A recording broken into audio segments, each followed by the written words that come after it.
अस्सलामुअलैकुम दोस्तों, welcome back to AIMM news channel. दोस्तों, आज इम्तियाज़ जलील ने लोकसभा में चंद्रयान-3 को लेके क्या कहा, ये सुनते हैं। श्री इम्तियाज जलील। चंद्रयान-3 जब चांद पर लैंड हुआ तो सारी दुनिया में हमारी दखल ली गई और पूरे देश में बड़े गर्व का एक माहौल था, खुशी का माहौल था। पूरी दुनिया हमें इस नज़रिए से देखा करती थी कि ये वो देश है जिसकी पहचान इलिटरेसी के लिए की जाती थी। ये वो देश है कि जहां पर सड़कों के ऊपर गाड़ियां कम और जानवर ज्यादा घुमा करते थे। ये वो देश था कि जहां पर फीमेल इन्फेंटिसाइड के नाम के ऊपर हम बच्चियों को पेट के अंदर ही खत्म कर देते थे। ये वो देश था जहां बेरोजगारी हमारा मुकद्दर थी। लेकिन आज ये देश बदल गया है और आज पूरी दुनिया इस देश को झुककर सलाम कर रही है। लेकिन अगर कोई ये समझ रहा है कि ये देश इसलिए बदला कि हम राजनीतिक पार्टी के नेताओं ने या कुछ राजनीतिक पार्टी के मंत्रियों और प्रधानमंत्रियों ने इसको बदला है, तो बहुत बड़ी गलतफहमी का हम शिकार है। ये देश अगर बदला है तो युवा शक्ति की वजह से बदला है। ये देश अगर बदला है तो हमारे किसानों की वजह से बदला है। ये देश अगर बदला है तो हमारी महिलाओं की वजह से बदला है, हमारे वैज्ञानिकों की वजह से बदला है।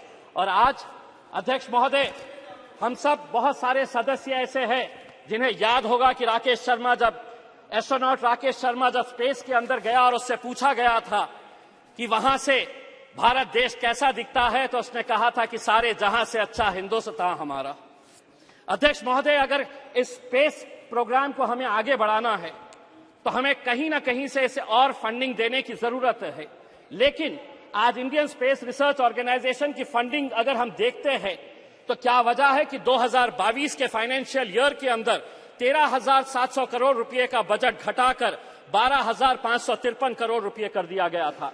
अगर जीडीपी का परसेंटेज के हिसाब से अगर हम देखें तो भारत जो है वो research and development space program के अंदर बहुत कम पैसा खर्चा करता है, सिर्फ 0.65% ऑफ जीडीपी, जबकि यूएस 2.9% करता है, चाइना 2.2% करता है और इजराइल 4.9% करता है।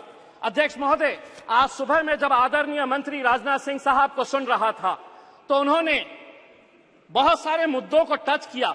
मैंने दोबारा सब्जेक्ट पढ़ा कि यह सब्जेक्ट है क्या, तो पता चला कि चंद्रयान-3 और स्पेस के अंदर हमारी उपलब्धियां। लेकिन राजनाथ सिंह साहब ने यह भी बताया कि राम मंदिर बनाई जा रही है, कौन बना रहा है, कैसे बना रहा। अगर आप सब्जेक्ट से हट गए तो थोड़ा मैं भी सब्जेक्ट से हटकर यह बताना चाहता हूं कि जब चंद्रयान-3 चांदा मामा के पास गया तो वहां से चाइना नजर आया आपको यह नजर आया कि किस तरीके से 2000 स्क्वायर किलोमीटर हमारी धरती के ऊपर चाइना ने कब्जा करके रखा है।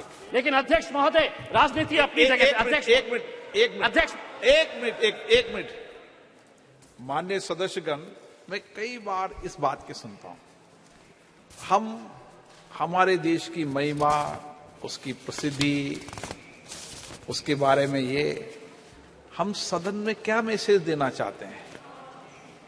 सदन में कुछ विषयों को सकारात्मक तरीके से पूरा देश, पूरा विश्व संसद की कार्रवाई को देखता है। हम कह रहे हैं कि कोई ऐसा विषय नहीं बोलना चाहिए जिससे कि हम कमजोर नजर आए। भारत आज मजबूत है, दुनिया भारत की ओर देख रही है। आप सदन में थोड़ा सकारात्मक बात करें।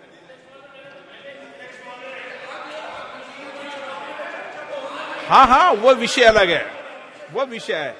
मनीष जी, आपका विषय ट्रैक के ऊपर मैं नहीं हटा अध्यक्ष महोदय। पढ़ते भी रहते हैं। अगर मंत्री जी अगर ट्रैक के ऊपर हटकर दूसरी बातों के ऊपर चले गए तो मजबूरन हमें भी थोड़ा सा ट्रैक के ऊपर हटना पड़ा। लेकिन अध्यक्ष महोदय, राजनीति अपनी जगह के ऊपर। मुझे आज खुशी है कि चंद्रयान के अंदर जितने लोगों का योगदान रहा है उसमें 4 मैं लोगों का खास तौर से नाम लेना चाहूंगा। यकीनन जो हमारे साइंटिस्ट हैं, इस प्रोजेक्ट के डायरेक्टर है सोमनाथ, इसरो के chairperson, mission director S Mohan Kumar, project director Veera Muthuvel, इनके साथ जितनी भी टीम। लेकिन अध्यक्ष महोदय, इसी दिल्ली के जामिया मिलिया इस्लामिया के 2 लड़के भी थे उसी टीम के अंदर जिन्होंने चंद्रयान को वहां तक पहुंचाने का काम किया, मोहम्मद काशिफ और अरीब अहमद। आसाम के एक लड़का और एक लड़की थी। आपने रिजर्वेशन नहीं दिया मुसलमानों को, महिला रिजर्वेशन के अंदर मुसलमानों का, लेकिन एक बच्ची इसरो के अंदर भी है जो आसाम से आती है, यास्मीन नाजनीन और बहरुल इस्लाम। तो हमें खुशी इस बात की है अध्यक्ष महोदय, हमें आज भी वो तस्वीर याद आती है कि जो 2019 के अंदर जब ये चंद्रयान 2 का मिशन फेल हुआ तो हम देख रहे थे कि कैसे वो साइंटिस्ट की आंखों के अंदर आंसू थे। वही मंजर 2023 का देखिए, जब वो किस तरीके से खुश हो रहे थे। जब वो 2019 के अंदर नाकामयाब हुए तो उन्हें इस बात का दर्द नहीं सताया कि हम फेल हो गए। उन्होंने शायद सोहनलाल त्रिवेदी की उस कविता से कुछ सीख ली और आगे बढ़ते रहे। और वो कविता के कुछ पंक्तियां मैं आपको सुनाना चाहता हूं। असफलता एक चुनौती है, स्वीकार करो, क्या कमी रह गई देखो और सुधार करो, जब तक न सफल हो नींद चैन को त्यागो तुम, संघर्ष का मैदान छोड़ मत भागो तुम, कुछ किए बिना ही जय जयकार नहीं होती, कोशिश करने वालों की कभी हार नहीं होती। धन्यवाद।